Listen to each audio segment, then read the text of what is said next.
Hello बच्चों, आइए इस प्रश्न को देखते हैं। प्रश्न में हमें दिया गया है कि विघटन ऊर्जा डेल्टा नोड सामान्यतः संकुल आयन के अवशोषण स्पेक्ट्रा से मापी जाती है। सामान्य दशाओं में जब किसी संकुल आयन द्वारा प्रकाश अवशोषित होता है तो इसकी निम्न ऊर्जा कक्षकों में से एक इलेक्ट्रॉन इसकी उच्च ऊर्जा कक्षक के लिए उत्तेजित हो जाता है।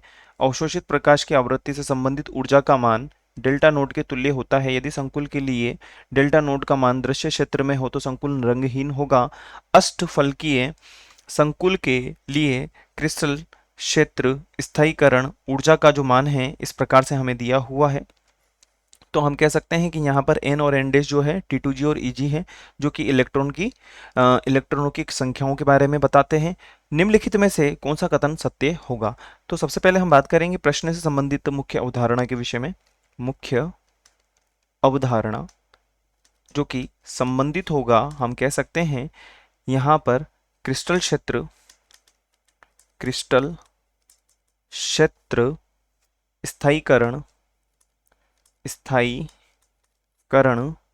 ऊर्जा से। अब देखिए, अगर हम बात करें तो इसी को किस नाम से जाना जाता है? इसी को हम जो है CFSE के नाम से भी जानते हैं। देखिए, प्रश्न में हमें जो विकल्प दिए गए हैं उनका हम मूल्यांकन कर लेते हैं। पहला हमारे को दिया हुआ है यहाँ पर कि जिंक 2 जो है आयन की किसी भी ज्यामिति में शून्य क्रिस्टल क्षेत्र विघटन ऊर्जा होती है, शून्य। देखिए, अगर Zn की बात करें, जिंक +2 जो कि कहाँ पर आता है? 30 पर आता है। और इसकी ज्यामिति के विषय में बात करें तो हमें यहाँ पर दो प्रकार की ज्यामिति देखने को मिलती है। एक होती है हमारे पास में टेट्राहेड्रल, एक होती है हमारे पास में ऑक्टाहेड्रल। अब देखिए, टेट्राहेड्रल और ऑक्टाहेड्रल होने के पश्चात हम यहाँ पर इसका इलेक्ट्रॉनिक विन्यास के बारे में बात करते हैं। तो इलेक्ट्रॉनिक विन्यास क्या हो जाएगा? आर्गन और +2 यहाँ पर दिया हुआ है तो s के 2 यहाँ पर देखने को नहीं मिलेंगे हमारे को। हम यहाँ पर डायरेक्ट क्या लिख देंगे? 3d10 लिख देंगे और कह सकते हैं कि यहाँ पर क्या होगा? अयुग्मित इलेक्ट्रॉन विद्यमान होंगे। अयुग्मित इलेक्ट्रॉन विद्यमान होंगे, जो कि यह बताते हैं कि इसकी जो क्रिस्टल क्षेत्र स्थायीकरण ऊर्जा है अर्थात CFSE का मान क्या होगा? 0 होगा, जो कि हमें विकल्प में दिया हुआ है। अतः ये वाला जो विकल्प है हमारा सही होगा। तो प्रश्न में भी हमें ये कहा है कि कौन सा कथन सत्य है, तो विकल्प ए तो पूर्ण रूप से सत्य है, तो लिखा जा सकता है सत्य है। अब हम बात करते हैं विकल्प बी के विषय में। तो यहाँ पर हमें FeCN6 दिया हुआ है और उसके ऊपर -4 FeH2 6 और +4 दिया हुआ है, तनु रंगहीन प्रतीत होता है। तो यहाँ पर इसकी ऑक्सीकरण अवस्था के बारे में हम मूल्यांकन करते हैं।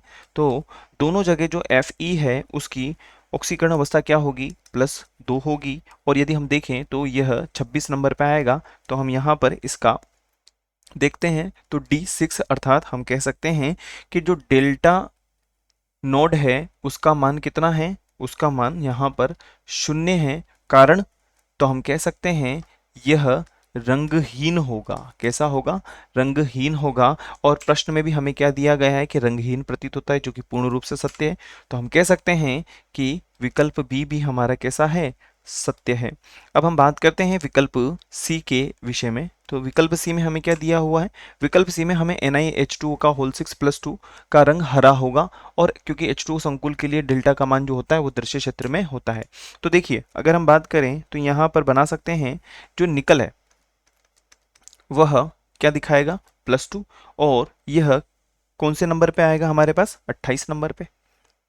और यदि हम इसकी ऑक्सीकरण अवस्था के बाद में बात करते हैं इसके विन्यास के बारे में, तो 3d8 हम समझ सकते हैं। और 3d8 यह बताता है कि इसके पास में अयुग्मित इलेक्ट्रॉन की उपस्थिति है। और यह उपस्थिति हम कह सकते हैं, यहाँ पे हमने उपस्थिति थोड़ा सा देखिए, यह उपस्थिति किसको साबित करती है? यह उपस्थिति साबित करती है किसी न किसी रंग के लिए। और प्रश्न में हमें कौन सा रंग दिया हुआ है? हरा रंग, जो कि पूर्ण रूप से सही है। हम कह सकते हैं कि यह वाला विकल्प भी हमारा सही होगा, अर्थात विकल्प A, B, C हमारे सही हैं। तो विकल्प डी ही हमारा सही एवं वांछित उत्तर होगा विकल्प डी हमारा सही एवं वांछित उत्तर होगा और विकल्प सी के लिए हम लिख सकते हैं सत्य है। आशा है आप इसे अच्छी तरह समझ गए होंगे। धन्यवाद।